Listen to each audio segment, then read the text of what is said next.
Well, as we said, we would like to do a little recap in order to take again the topic and related with the how and what. And I think that Lucho, you wanna do that? You wanna do the recap? So briefly, we discussed at the past seminar that cognitive capabilities, it's another capability that we have, and it's in combination with always working with all the different capabilities, and the physical capability and the technical capability. So it works in synchrony. We see the cognitive capability as what we perceive and what we decide.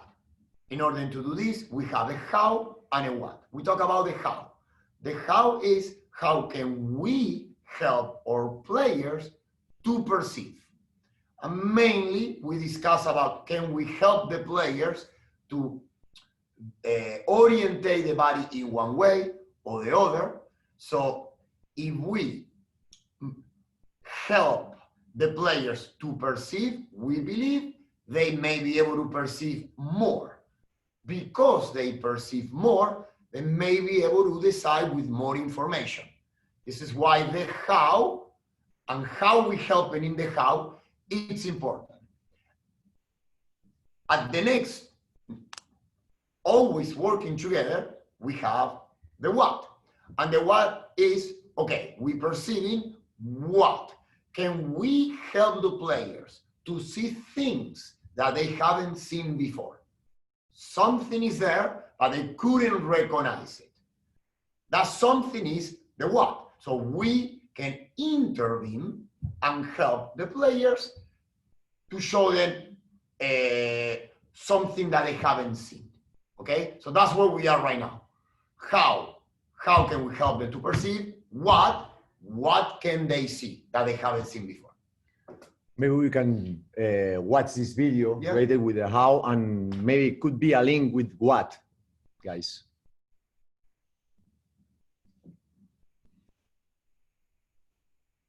So in this drill, in order to put context here, we have one, I don't know if you see my arrow, 1, 2, 3, 4, 5, 6 players against those 4 defending, and 1 player in the middle, in the middle of this small square to be a link. And they have to rotate the ball.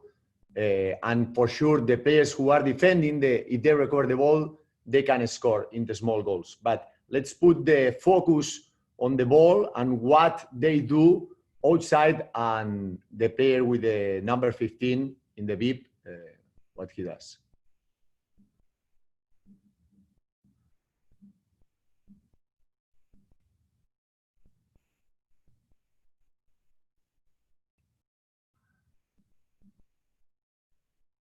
Remember that we were talking about checking shoulders, body orientation, control the blind side in order to perceive what is going on around. And this exercise is one very good exercise for the player in the middle. Also, we want to work on the perception and cognition only. We will see this video again later, and we will discuss about little things. Alex. Yeah.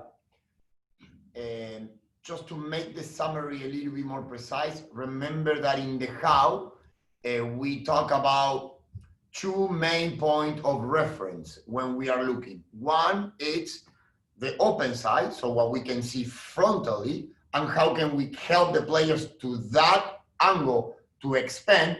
And the most difficult, what Alex said, which is the blind side. So now, how can we help the player not to identify here, but also identify here? Okay, so exercises and coaching points to improve the how.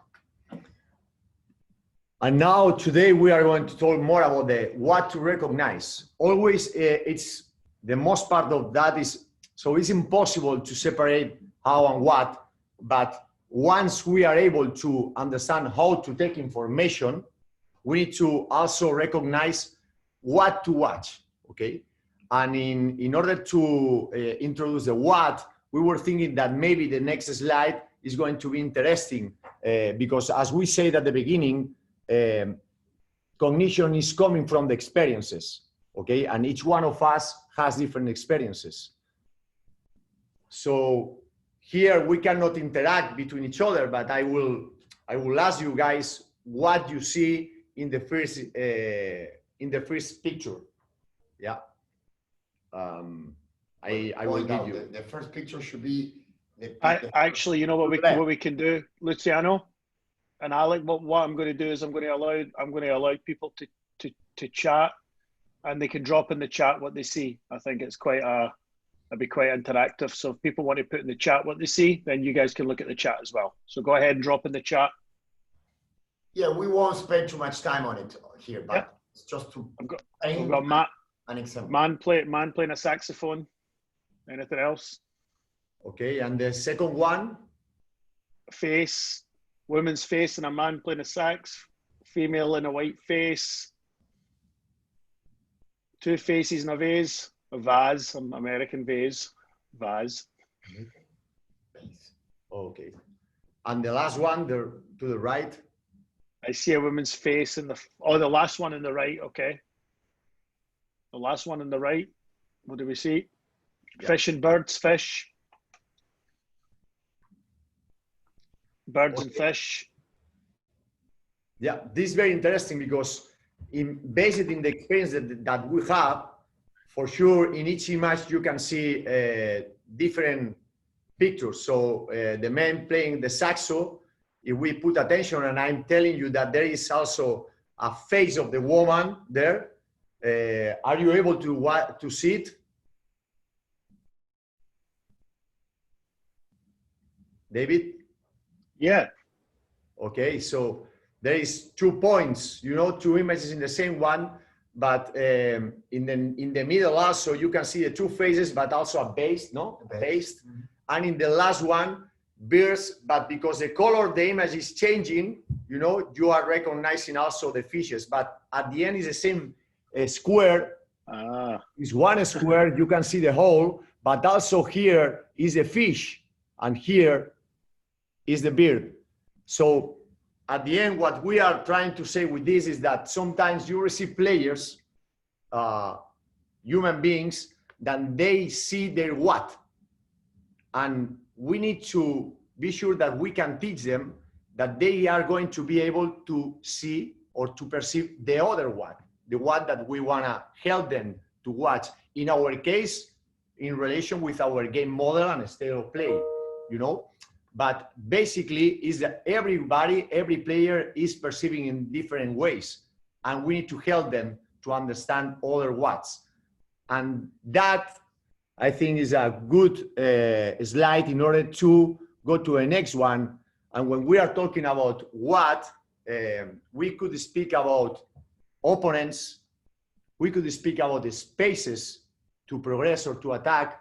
We can speak about the teammates, free teammates that we need to recognize. And for sure, my dear opponent, what he's doing if I have the ball in order to progress or pass the ball or protect the ball. Right, Luciano? Yes. We want it will be very important for the understanding that it will link this very well, because what we are trying to point out right here, like Alex just said, is that if you sing the saxophone, but you didn't see the woman, once someone shows you the woman, you will see it all the time. So now transfer that to the understanding of the space, the understanding of an interaction with the player or with a teammate or with the opponent. So what Alex is saying is that there are players that will see something, but you may add to that cognitive capability, to that intellect, something else. And that's how you build cognition. Creating more ones. In order to be more specific, and we will talk about some of them right now today, in relation with what we divide different watts in relation with the spaces between lines. Okay, everybody I think is familiar with this topic. We will speak about that. Spaces that we have to advance, you know, in order to attack, in order to progress. Obviously, it's important to identify the direct rivals, the direct opponent, in order to understand if I have to play back or I can progress, and open teammates. And this related also with the third man topic that for sure in Barcelona they were talking a lot, but I think right now in the modern soccer, everybody knows. We are going to put some examples of that. So obviously these spaces in between lines. We will see examples also related with the training sessions. But in this case, we recognize the space here. In this case, Paco is going to attack that one.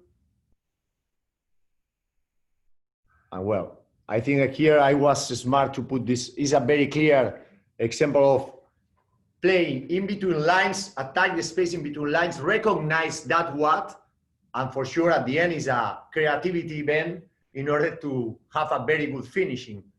The other one should be spaces to advance. We can find different spaces to advance. In this case, is on the side. The ball is sent it to the space. Here we have another example. Got the expectation, the pressure, the coach. Hold on, guys.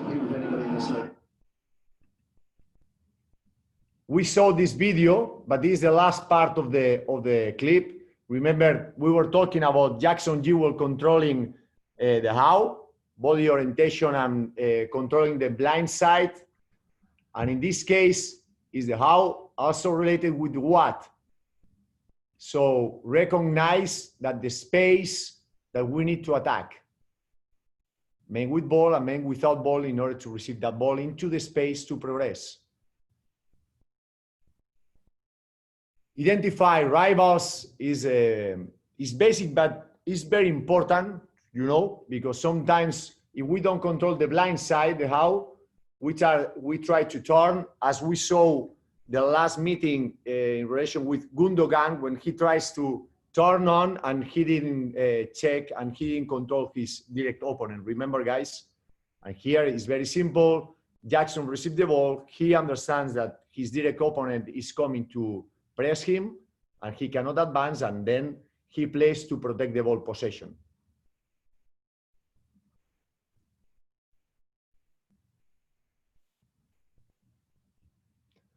Open teammates that can happen around the whole field.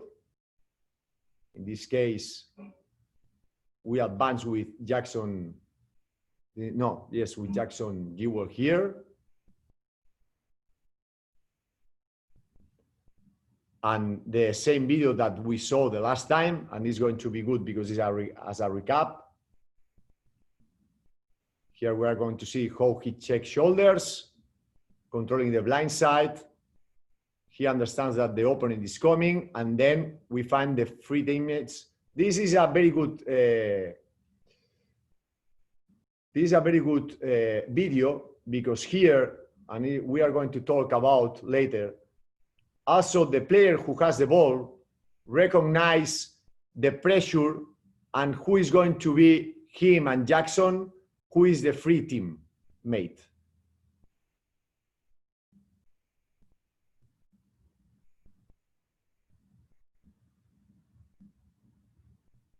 And then we advance. Pressure again, free teammate. And then we connect with the recognizing the spaces to advance. And here we can speak about the whole picture, right?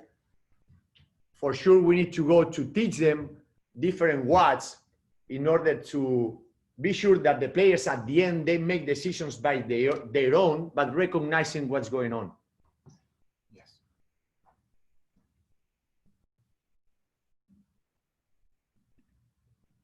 in terms of examples, we were talking the other day in how about this rondo, but I would like to start with this video, Paolo, Ben, David. I'm going to stop and explain a little bit, but it's related with the how identify rivals and what.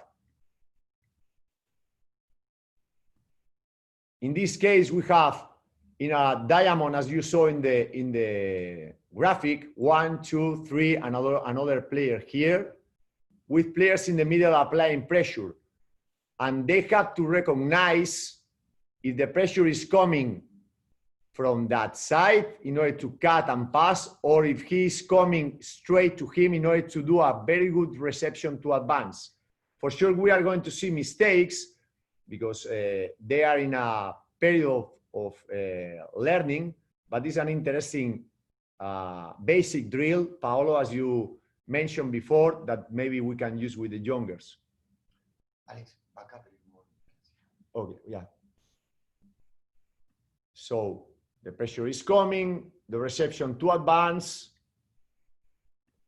The defender is trying to cut the passing line with the other teammate, and then he should receive before in order to cut and pass the ball. He's cutting the passing line. The reception was not perfect, but the idea is there. The idea is there. The idea is there. Straight, we go forward. A little bit messy. Well done. Okay, and recognize what our direct opponent, what kind of pressure is doing in order to advance or cut inside and play. So in this case, to map things up. So the what has to do with the things that Alex described, right? The space to receive, to advance. In this case, the what has to do with the direct opponent. So in a warm-up, an exercise, what we are helping the kids to recognize is that if the pressure comes this way, what type of first touch can I do? So in order, with experience, we are providing them experience, we are manipulating, we are creating this experience for them. This type of information in the game will transfer little by little. If the ball is coming this way and the pressure comes this way, how can my body respond? If the pressure is coming this way, what can I do? So this is a way to introduce the what. What is the what here? The direct opponent. There are two, if it's coming this way or if it's coming that way. And that's where the players needs to decide. Believe it or not, these players are deciding. Two things only, but little by little you increment the intellect of the decisions. And for sure, because the master part of the coaches and also us, we are going to, okay, but this player right here, he didn't receive the ball well. So then we are talking about the technique, the importance also to work on the technique part, yes? Because if we see this kid, in this case, he's trying to control the ball with the exterior part of the feet, you know, when he should do it with the interior. For sure, the pass should go to his right in order to see if we can advance. But in the case that the ball goes to his left, that means that probably he has to keep the ball possession in order to guarantee the ball possession and don't advance. But he tries to do the reception with the left, with the exterior part of the feet, you know. Let's see it again. I think it's a clear example. Identify your direct opponent.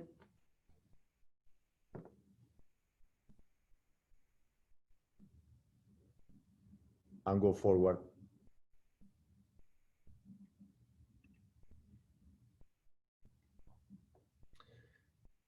Here, as we told you guys, we are going to watch again this rondo with the player in the middle in the square. In this case, our drill, we have more players outside, but we are going to see something interesting that we do, and we speak with the coaches, you know, in order to share also the video with the kid.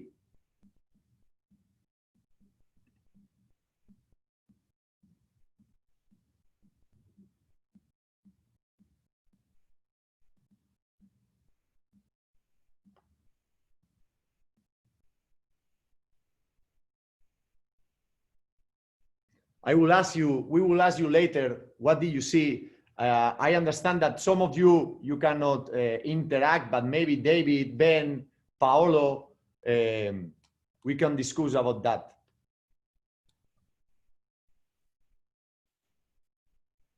You can also put it in the chat. The chat's open if you want to throw it in the chat.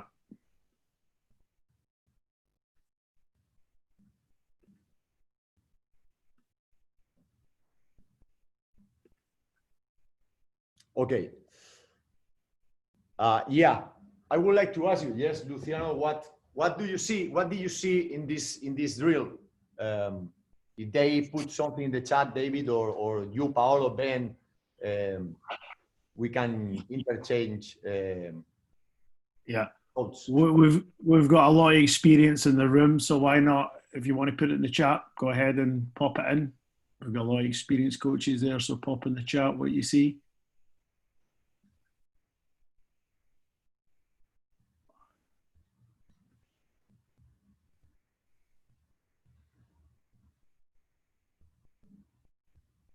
Okay, I've got 4v4 plus 3 positional play game. Okay, this is the drill. Yeah, ball possession, looking for the right time to play into the target. Mm-hmm. The player in the middle needing to constantly scan, perceive, and adjust body orientation. Okay. Yeah, my question would be, yes, the 4v4 plus 3 or the structure was clear. Find the target in the middle when we have space to play there inside. But related overall with the player in the middle, you said, David, someone said a scan in order to perceive. Are we agreed that he was scanning and he was putting his body in the right body orientation? We will see. Yeah. Couple more, receiving on the far foot to play forwards or go backwards if necessary, helping the player in the middle with his blind side. Mm-hmm. Mm-hmm. Okay, here we go. So in this case, he didn't control the blind side, but his orientation is going to the space well, I think. He's checking, he's not controlling the blind side, and now we have one interesting point.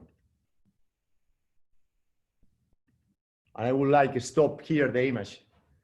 If we are talking about what and how, we were talking about body orientation, controlling the blind side, and in relation with the what is recognize spaces to advance, right?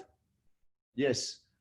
In this case, our player Cruz, which is a very good player, he receives the ball to his right with the body orientation to the wrong side. Okay, so the drill is good. The way that we want to play inside in order to have continuity is interesting because we have continuity during the game. But in order to work on the perception exactly with this player is what we need to work. And we need to have individual coaching with him later. Yeah. Because here it's very clear that his body orientation is not right. Yeah, and what makes it right or wrong has a lot to do with what you expect them to do in the exercise. So it's not the exercise, it's what do you do in the exercise. In this case, this exercise, he needed to recognize when he couldn't play to advance. So if every single time that he had something like that, he's not advancing, why? Then we need to ask ourselves why he's not advancing. Is it his body position? Is it he's not perceiving something? Or he really doesn't recognize where he can advance? How, what, and within those two, we need to help and make sure that he advances as many times as is possible. In this case, the player is going to find the teammate in that side, but obviously the best decision would be to orientate well the body or his body in order to advance where the space is free. Okay. Alex, just a short comment on that one. The player in the middle, so the defender, because I believe this is COVID, right? Yes, They yes. cannot enter into that area. So it's not quite a real game situation, because otherwise that would have been a different result. Okay. Exactly. Yes, would be they will anticipate more, and exactly they could not go inside the small square. But that's why it's a good moment to work on that with the players in perception, because they are not going to receive 100% of pressure, and maybe we can spend time putting the focus on that. It's a good comment.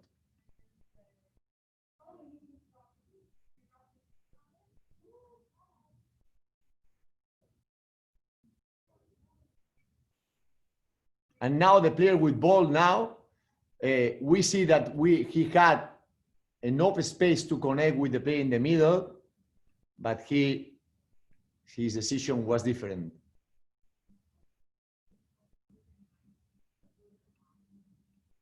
How? 2.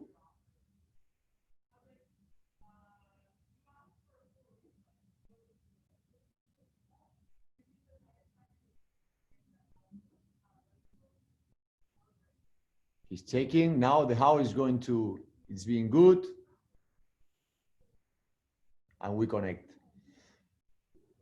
I think was an interesting video and image, the first one, understanding, and now we have another one.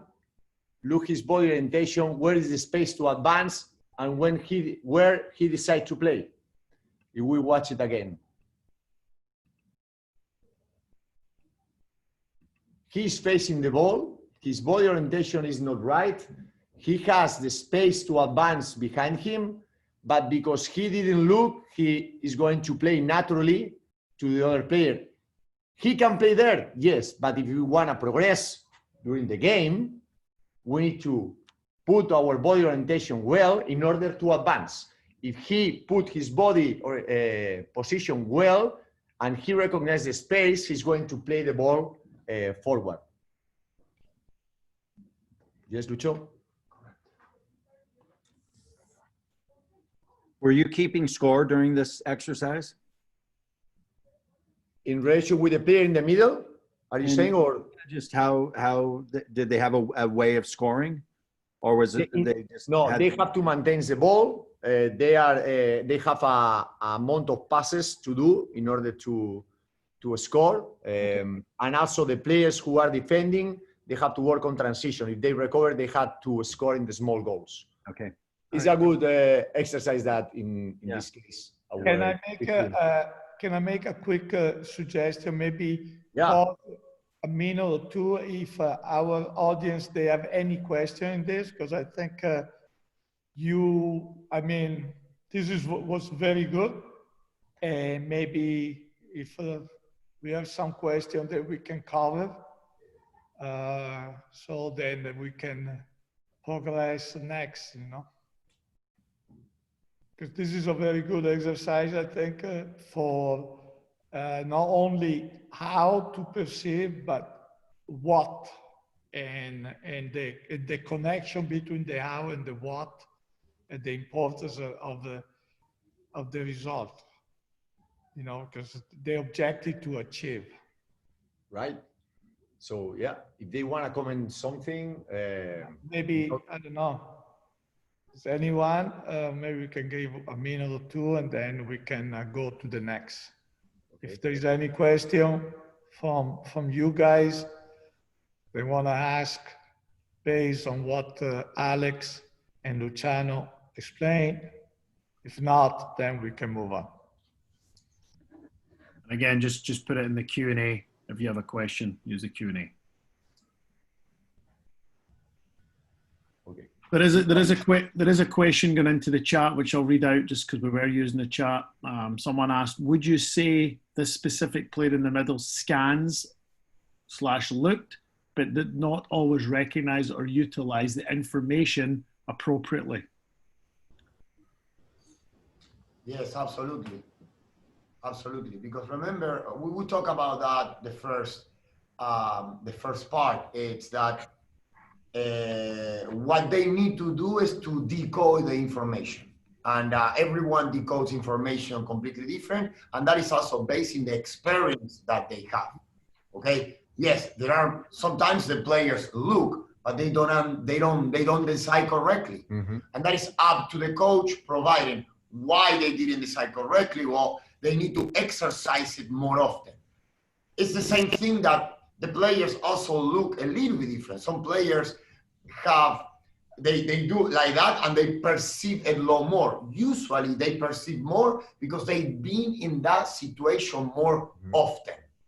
Okay, so that look give them more information. That's someone who has less experience, so they may watch, and then when they receive, they play back. For example, also has to do with the type of comfort that you have in receiving the ball, how you perceive the ball coming. So again, all the type, the way, and the amount of information that they can perceive, it's based in experience. And it's a good point because, well, maybe we go back to the how, but sometimes we teach our players to saying shake shoulders, but if they shake shoulders, but just to do that. Exactly. So at the end, we are going to see sometimes these kind of examples. The player is shaking shoulders because we told them to do it, but they don't recognize, as Luciano was saying, what's going on really. So the quality of how we take the information is huge. If not, the decision is going to be the same, more or less. Yes, and in addition to that, we saw an exercise last week or the first part where it was not just about checking shoulder, but it was about looking at player. And remember, when the player comes, then we need to advance. And the reason is, so what are you seeing? Where do you see it? And again, even though a lot has to do with experience, every player is different, and every capability of the player is different. That we don't want to get into that because that is something that we cannot control, coaches. It's in their DNA, it's in their potential. We want to make sure that as much we can help, we help. Yes. Let's go to.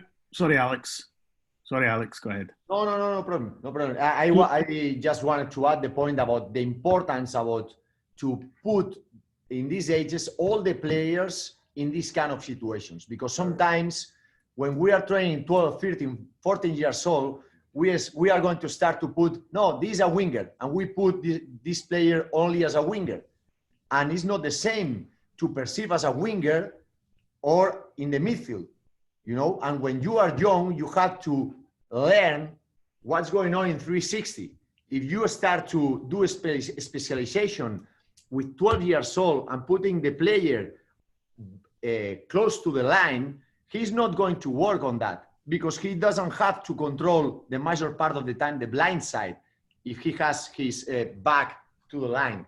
So it's very important to put the players in all those kind of experiences in the games, you know, that we can create, not because they are playing in a specific position, same with the technique skills, you know, but because they have to experience all these kind of scenarios and contexts as much as possible.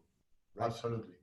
Thank you. So the intellect of the player, because you expose them to different spaces, to different timings, to try to decode different type of information, which is what it is. It would be the same case of we will have better doctors if since they're 12, they start reading medicine. It won't happen. Mm-hmm. Yeah. So 2 quick questions and then we'll move on quickly. One of them is from Rob Cummings. He's out in Missouri. He's asking, and I think I know the answer, he's asking about why they're pressing with a medium pressure. It's because of COVID, right? No other reason. We covered that. Yeah. So he's from out of state, so he doesn't realize that in California we can't go in and press. So that's just to clarify that one. Then the other one is someone's asking, how would you perhaps progress that to a more advanced zone towards potentially a goal? Would you progress that towards a goal? How do we progress from that exercise? Well, also, well, you could find different ways, but also adding another group of players behind where we can connect from Cruz to another group of players in order to advance would be one, for example. So by lines, for example, you know, in order to progress, in order to recognize and putting more directional, in this case is a rondo, okay? The player has to recognize where to play depending on the space and the pressure that he has. But if we want to put more direction, we will go forward in one direction and another one, adding another group of players close in order to have the link. So in order to use that player in the middle as a link to go forward to the next zone. Yeah. David, I think there is one more question. I think it is an interesting question and a very good one. From Val is, do you think the most impactful part of this activity? Oh, yeah. David, I think delete. Who deleted? No, I didn't delete it. Just go to answered. Answered, yeah. There it is. If you click on answered. Go into answered. It's there, Paulo. Okay. Do you think the most impactful part of this activity is the refined coaching points or doing the exercise itself? Are you part two? Are you focusing mostly on the central player or also on the outside players? In case of the individual coaching, would be in the player in the center, but as we showed you, you know, also was one example of the player with the ball that he didn't recognize right the spaces. So the most part is for to maintain the ball possession and find the timing to play with the target in the middle. But the target in the middle, specifically, he has to work on that cognition part. And then, for example, the coach, he sent the video to him and he has a feedback in order to show him what he has to improve, for example. Yeah, and in addition to that, because he also asked if the activity per se, it's the ones that teaches more than the coaching's feedback, that is always interrelated, okay? It would be difficult, I think, to put one over the other all the time. Every activity has to provide enough feedback to the individual to recognize situation. But then let's come back to that picture, okay? Where I'm doing an activity with my what, okay? With what I already experienced. And that is the knowledge of the coach to tell you, okay, what about this? That activity, the idea was to identify to advance, okay? So the key needed to identify as much as possible. So where the value of the coach, the activity per se is, you see, you have space to turn, your first touch can be orientated, you even, because you have so many options outside, you have time to check your shoulders. If you do a 3v1, the ball comes all the time, so you don't have time to check your shoulders. So the passing outside and the numbers of passing let the player to relax. So I can watch, I can focus in how I position my body, and I experience, and I experience, and I experience. Then comes the coach, okay? Okay, look at this, look at that. So it's an interaction between both. Very good, Luciano. I think now we can move on. So then maybe we can, to the next one, we might pause again because those are very good soccer discussion here, or football discussion. Well, related with identify what and identify open teammates, we thought that was going to be interesting to show you guys some of the clips. In this case, is a build-up with the first team that you can use also with your teams. This is the most close situation to the game. And in the other examples, we are going to see more training examples.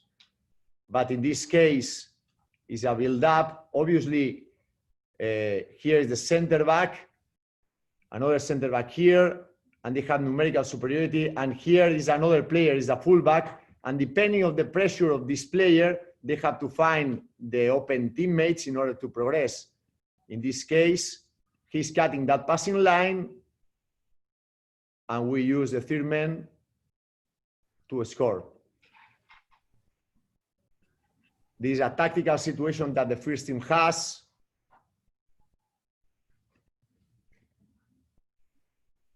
Hold on, because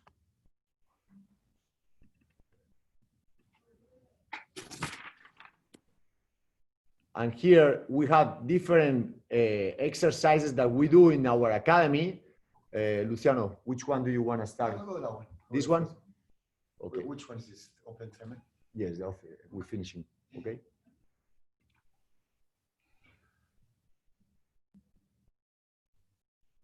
We're gonna watch it first and then there you go. Okay, so this exercise, why this is the what? Can you, Alex, stop there? So this is how we explain the what, okay? It's a situation where, as you can see, this player is moving the ball around. So now, when this player passes the ball back, the player that pressed the ball, it's a player that also takes away a passing line. Stop it right there. So which passing line he took away, it's the same passing line that the player that played back to him.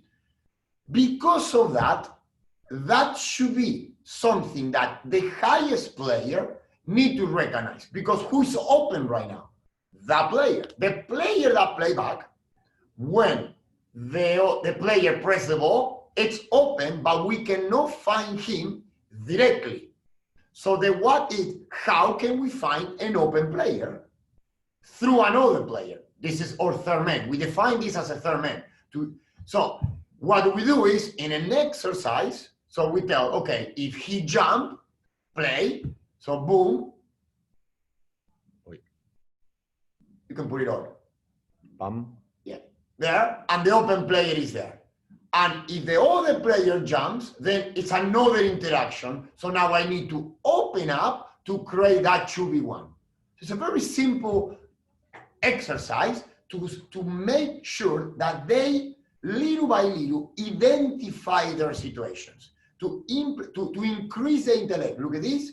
So nothing here, no one is jumping, I play. So now this player go, the player needs to come to help me to find the open player. Now this player press, now I need to separate, and depending on the pressure, I can do it a 1-2, or I could go. From here, we can progress with a lot more. But I think that this is another example how we exercise, how we help the players to experience the what. Luciano, quick question on this one for me. Yeah. Is this player in the goal is supposed to stay there, or does he have a freedom to do anything? Which player in the goal, Paulo? The player that started the exercise? Yeah. What do you mean he's supposed The to? one that in blue that is in the goal. No, at this Number moment, 90. at this moment, that player needs to only do one thing, to recognize when they come to press him, to find the open player. And this progress, for example, now you have the one that is pressing, it's this side, but then you can add the other side, and little by little you progress. So this player have to wait until a defender comes and then decide where the open player will receive. My question is very simple. Is from the pass, this pass, they received the, the 90 before. Yeah, I understand. Once you receive. Yes. That, no, right there. What? Yeah. Stop. Yeah, no. Sorry. Never mind that. My simple question was number 90, once he received the pass back, because he has space, and he decided not to do anything but wait and pass to a player that was covered. That's okay. The example that we are showing, Paolo, no, it's a more close answer. It's a setup, pretty much. Okay. It's a choreography. Let's put it away. It's a choreography that we use to present the situation. And then we let go, of course. We open it up a lot more. Okay, very good. The question was whether he could play directly there. No, if he could dribble, if he was free. Yeah.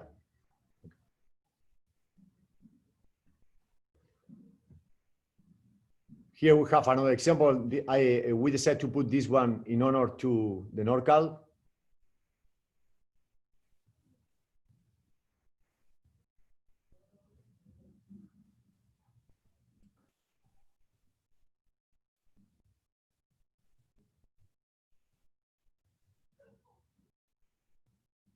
This one is a little bit more open. A little bit more open.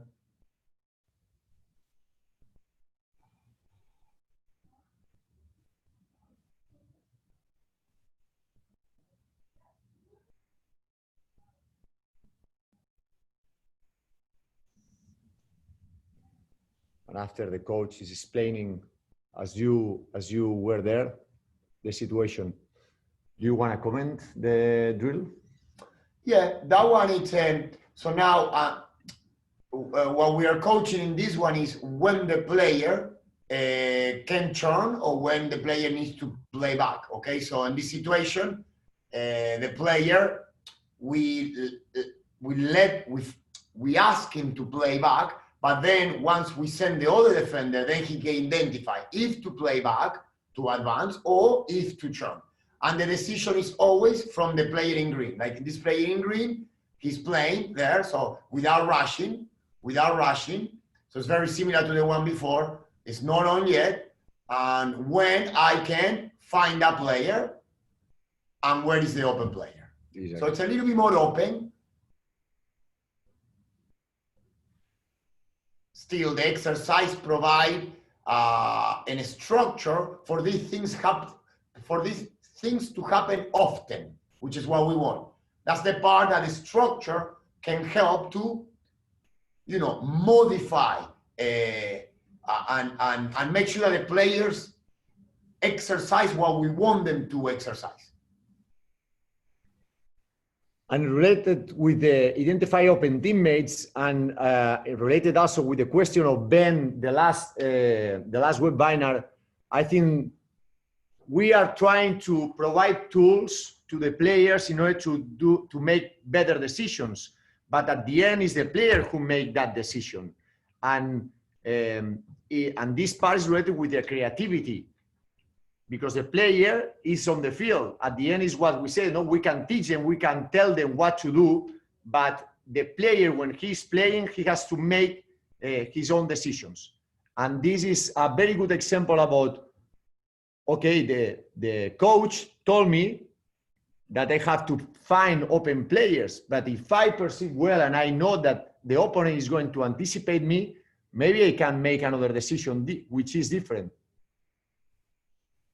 In this case here, we could say that he must play with this player in order to advance, but because this kid recognized the pressure, I don't know if he's Owen, maybe.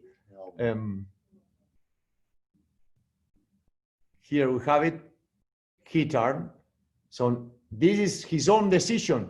This decision is come from the player, but for sure, the coach is going to help him. And if he wants to work on the creativity, he's going to create exercise that allow the player to combine or fake the third man and turn, For example, Paolo, in that exercise, you see how the player that presses center back, okay, is their 7, let's say. So or 5, he's taking away or left back. So the open player, we can use a third man to find the left back, which is the same situation that we were doing in a generic way. And but now, the player perception, you have the option that we gave him. We gave him 1 watt, but he has another one. So he saw that player coming. He knew he could turn, and that's where creativity comes into place. Exactly. It's the replica of the first exercise that we saw, plus the creativity of the player. I think it's a very good example.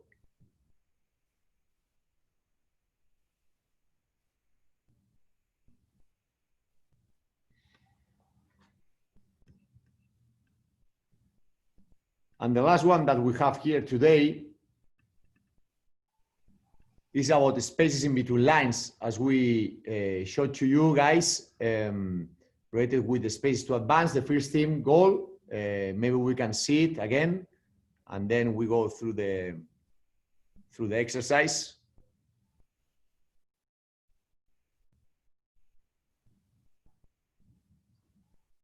Jackson and Baco recognize well the space in between lines to advance, and the finishing is very good. So,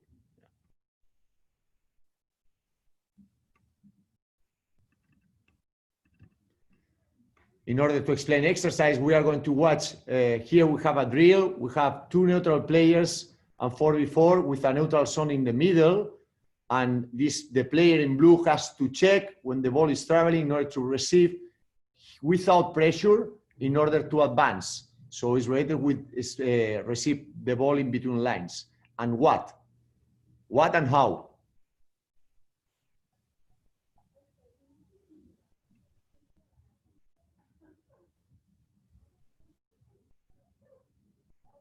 It's interesting how we can connect a drill that all of us maybe we know, because it's a positional 3v1 in order to progress to the next zone and create another 3v1, attack the neutral zone. But in relation with cognition, it's important to teach the player to do better the how and what. And here we can say, sorry guys, this is me and the PowerPoint.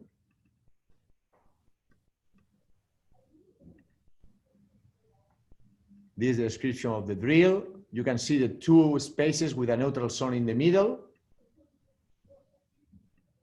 The ball is traveling, and with the arrow, you can see that the other player is checking in order to attack the neutral zone. We cannot advance. He goes out. Now, my question for you is, if he's doing well the how, and I know that you cannot respond, but if we are talking about the how, he should check and look up this player or this player and put his body orientation in the right way in order to advance. Because right now he knows that no one can come to press and another player is going to attack the neutral zone. But if we want to teach them well, we need to put him in a good body orientation. Yeah.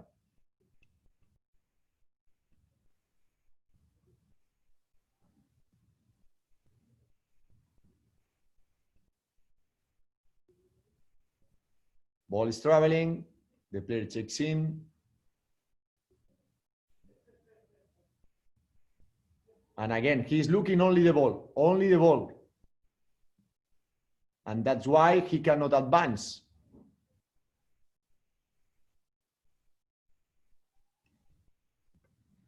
And the last one is the same one, but also I wanted to put the little kids, you know, it's the same exercise. Coach Zerin, who was the last year with the girls, I think is a very good addition for us. Sentry 1, check inside, progress.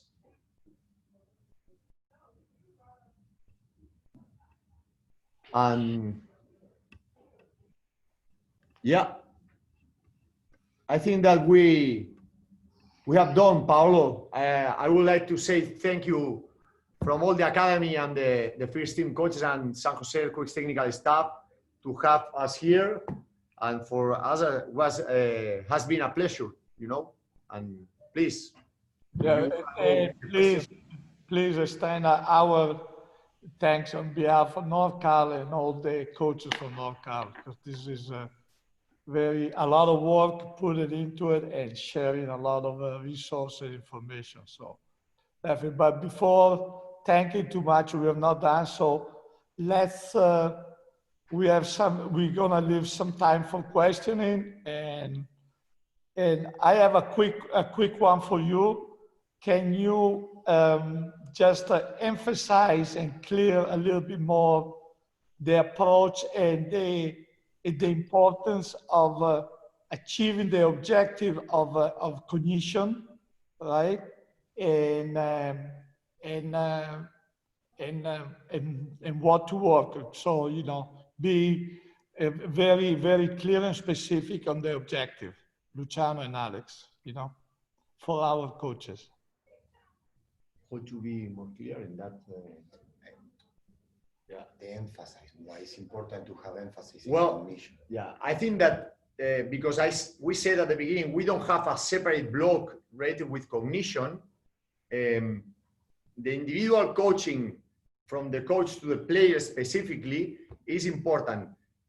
As much as we can put emphasis in the perception cognition part, the player is going to be better.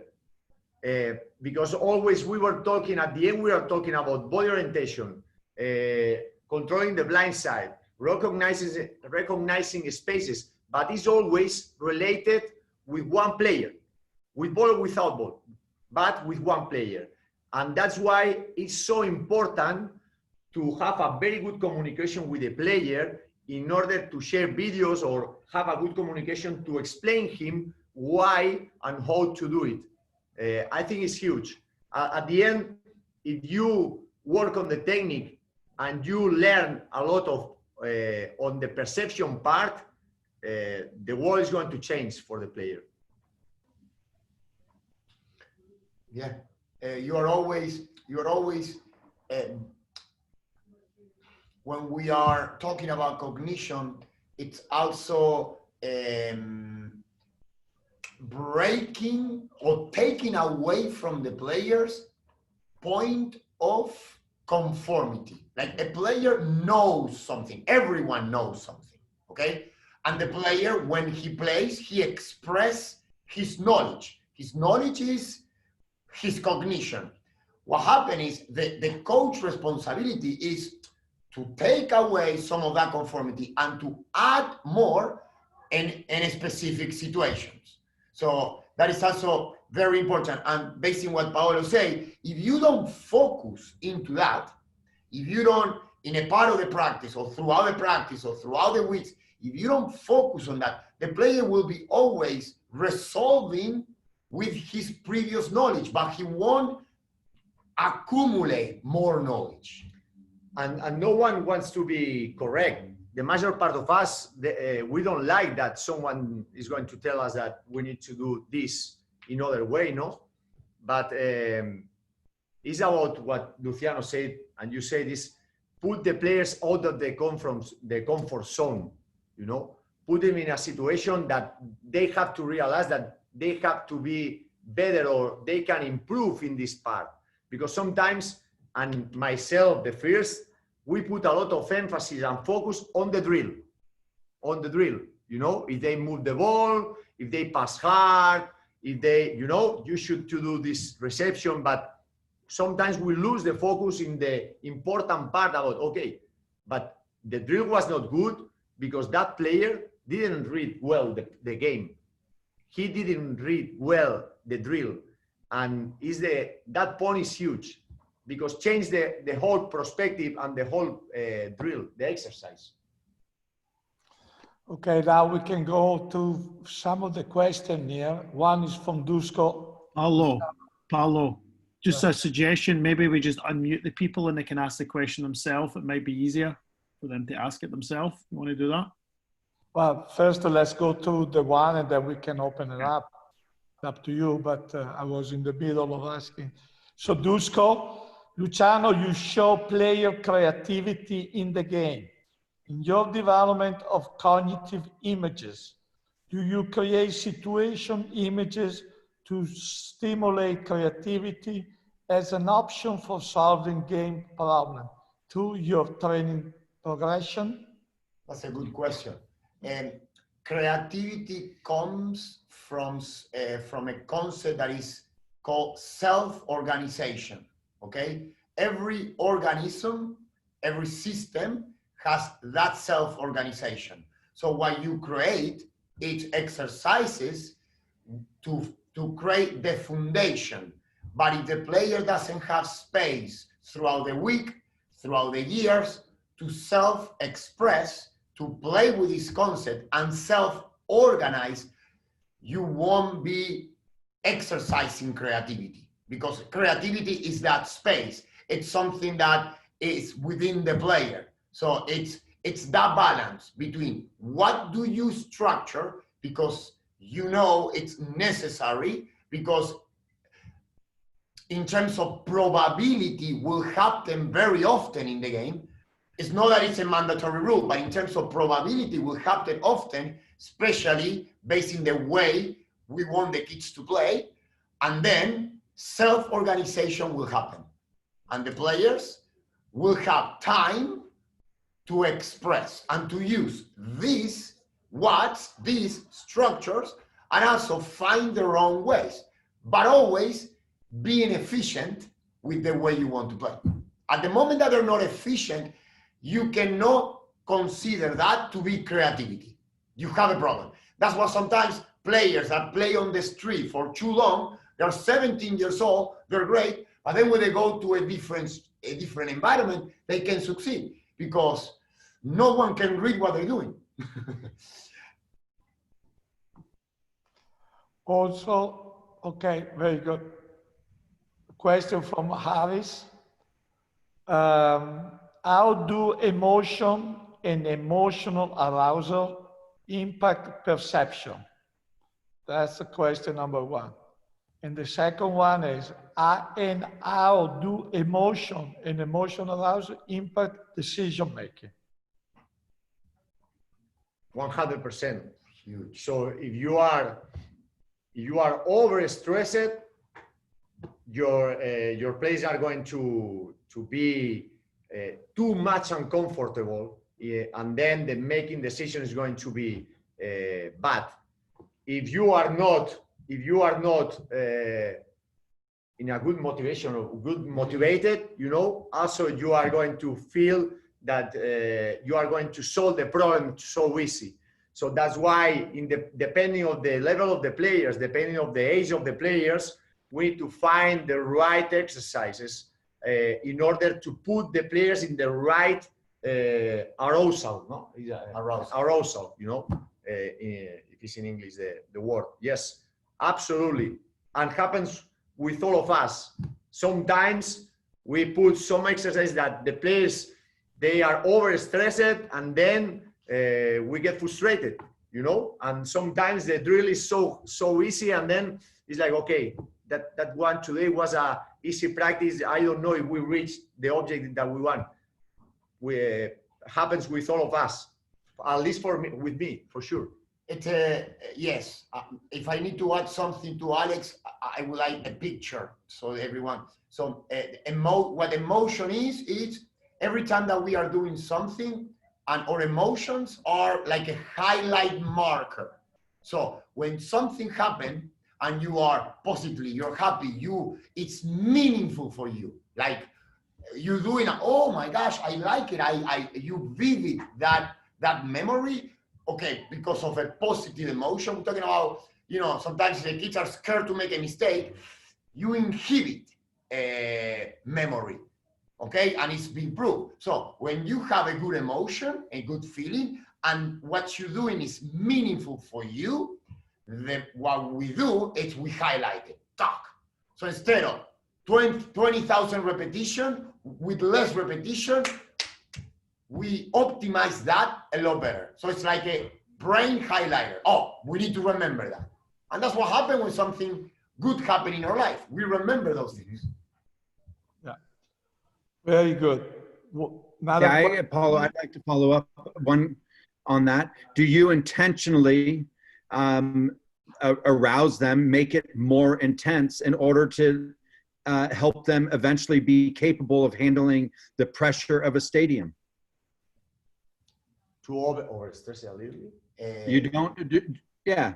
If you I only have 3 years here. Do you intentionally make it more intense, and sometimes intentionally make it where their decision making is bad, the drill is above them, in order for them to learn how to handle the pressure? Well, I think it's a good question. It's a good point, a good question. I don't know if it's a question, but yeah, we have to handle also this point with the ages. So we have to be careful, because to overtrain or put a high demand in the younger ages, the players can be too frustrated, and then it's difficult for them to manage that. For the 17s, 20s, and second team, they have to manage that. So you have to stress them, not every day, but you have to put them in a problem that and maybe they cannot solve. And it's going to be a bad practice, but there is a purpose behind also. Yeah. So yeah. The 20s, the 17s, the second team, they have to deal with the pressure. They have to deal with the mistake. And if they cannot do it, it's going to be hard for them if they want to become professional. Yeah. You know? Okay. Definitely. It's not I mean, and some of you know, my practices are not a happy place. Neither mine. And Alex are worse. But I do want to reinforce what Alex is saying, that don't think that because there is a lot of conflict in the practice, or there is a lot of friction, or there is a lot of bad passes, or it's not a learning practice. If there is a purpose, if there is not a purpose, you can never know what they can go at it. But if there is a clear objective and things are not happening and they are struggling, I guarantee you there is learning, because you'll do it a couple more times and they're flying. Yeah. Good. Very good. So we covered that one pretty well. So next one, still from Dusko. Dusko is very active today. Good. Can you create? Is his fake brother? Yes. Yeah. They have a connection there. Yeah, definitely. Yeah, we worked together for 9 years, so we know each other very well. Can you create situation and coach cognitive random in unopposed drills? So, can you say the question again? Can you create situation and coach cognitive random in unopposed drills? Unopposed, no pressure. No pressure. So passive defender, any? Yes, you can. If we can or not? Yes, absolutely. But I think that we were talking about before, Paolo, also with you. So we need to think that even when you receive a normal pass and you don't have opposition, your reception has to have a tactical intention. And whatever tactical intention is also related with something that can happen during the game. So you can work perception with a passive defensive, or you can create that context that the player is going to, okay, the coach told me that this kind of reception is going to be because another opponent is going to come. But you want to work more the technically repetition, but always with something in mind related with the perception. You know, if you do one kind of reception, another one has to be related with something. Yeah. If not, you will pass. I will pass the ball to Luciano, and Luciano will pass the ball to me, and we were here for 2 hours. But at the moment that we put an intention which is related with something that happens during the game, you can work with that. It's difficult. I think that putting the player in a context where he has to recognize more things is much better, but you could do it in a low level. Yeah, and in the that's where I want to conclude. In that low level, what we discussed this before. So, what does it mean? Because we're talking about information. So let's say if you have a context where there is not real pressure, the information is different. It's less. Yeah. If I tell a player, okay, I do an exercise in a diamond, let's say, okay, if my teammate passes to me to my farthest foot, I advance. If my teammate to me passes to me to the foot here, you need to play back. So now I am cognitively, you are active. Because, okay, the ball comes here, I need to recognize that I need to advance. Or the ball is here, I need to recognize that I need to play where you're facing. However, it's a lot less. Remember that the top will be action, soccer action in the game. That will be where you fully are experiencing everything. But if you have some type of objective, orientation, focus, in a different range, you can do more or less. But you could, basically. In fact, we have, now we are talking about perception, but in our technical and tactical individual, contents, we have pass to advance, pass to protect, different kind of passes and different kind of receptions related with the different situations that we have. So, but would be another topic, yeah. Yeah. Next question, very good. From Val, the main coaching point you have touched on are body position, awareness of a blind side, awareness of opponent in space, playing far foot. Are there other aspects you are emphasizing or that are more advanced, or all about speed and number of players?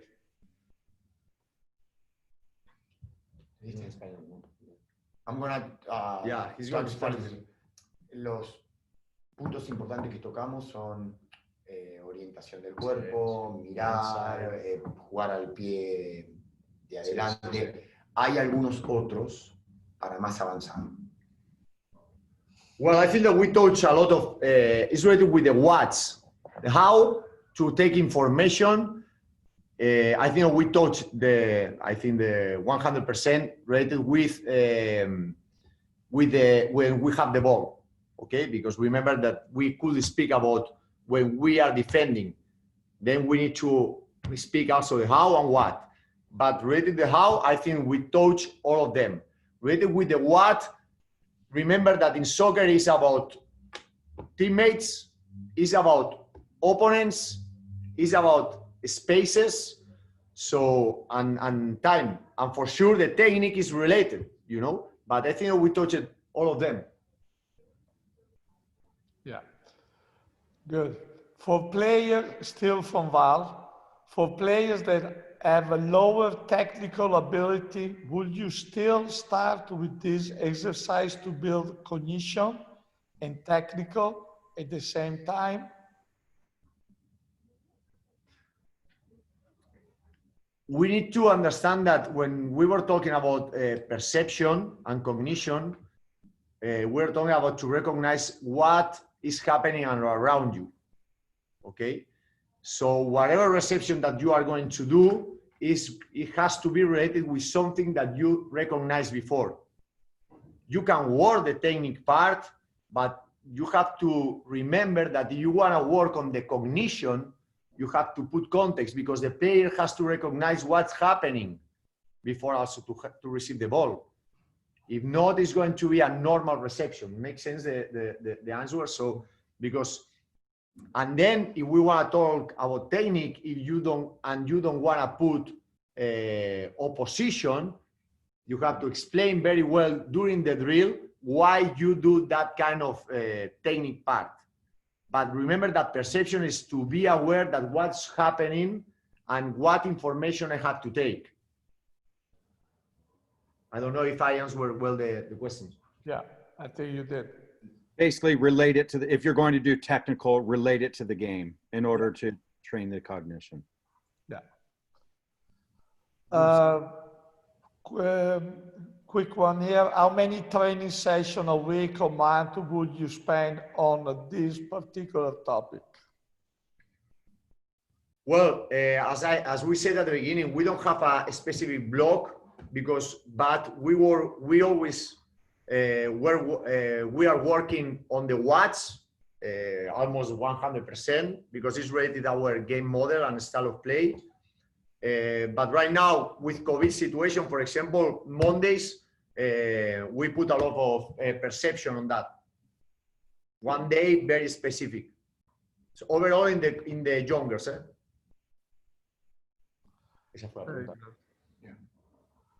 Here is the last one. I think it's related more in the evaluating the player, which anyway, I'm gonna read it, but you explained that experience, this is from Harris, you explained that experience and familiarity with the situation and exercise help with decoding in perception.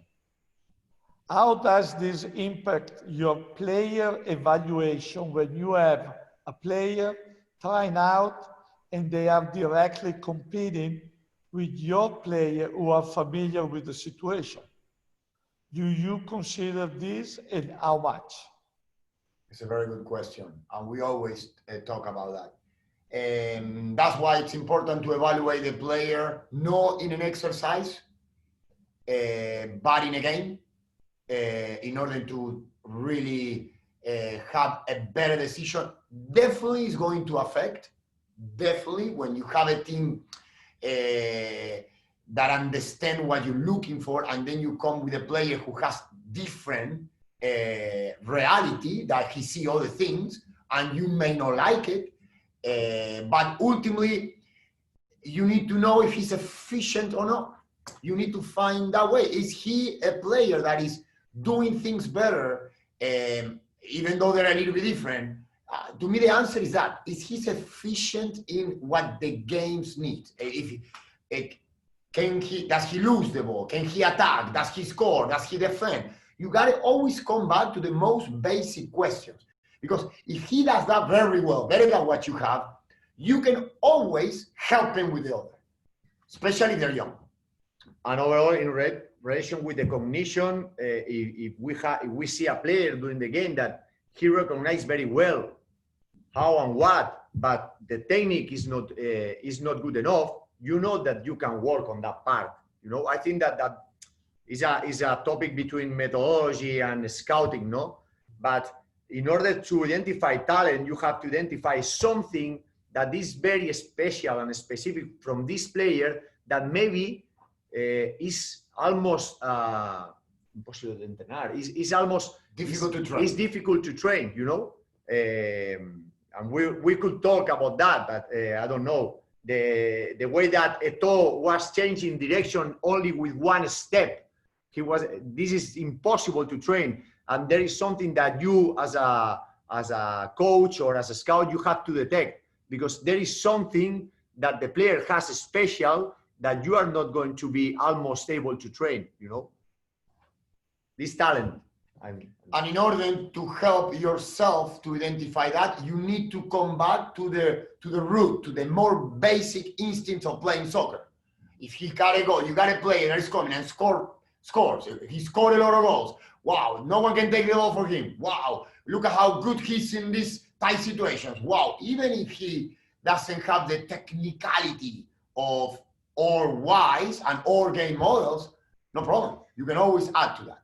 And remember that always there is different stages, you know, because at the beginning you are looking for talent, you are looking for develop players, but for sure when you are there, first team, second team, 20s, then you are looking for a specific something in that position, you know. Very good. Okay, I think we covered everything.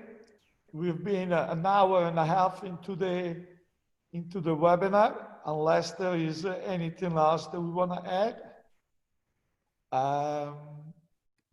Again, thank you on behalf of NorCal and all the membership from NorCal that attended today. I'm sure they have appreciated it. It was very educational. And Alex and Luciano, good job. For those that are still on, we are planning to do a third one, likely, and cover more the defensive side. So when they have the ball, and maybe even more after that, we'll see. Stay tuned. So that is all from me. Thanks to everyone. Benjamin, if you want to add anything. Yeah. Thank you. Very good. I mean, this is fascinating. I could sit and listen and have this for the rest of the day. Well done last night with beating our hated neighbors to the south. Good luck in the playoff run. And we really appreciate your time, both of you. Luciano, I sent you a podcast about emotion from an expert on emotion, which I think you'll find interesting. Very good. So before we let Alex and Luciano close down, David, anything from you from an admin side? No, just we'll have this uploaded and on the website by tomorrow. Okay, thank you. Alex and Luciano. Yeah, just to say thank you to you to invite us. And yeah, we would like to tell you that we are open to the community. You know that right now we have Steve Sosa as a Partners in Development Director, and whatever of you guys want to be in touch with us, our door is open always. Right now it's difficult because we have a COVID situation, but any coach that wants to come and see training sessions, he's welcome to do it. Very good. Thank you very much. It's my pleasure. And Alex, again, thank you. Bye-bye. Stay tuned. Thank you. Good.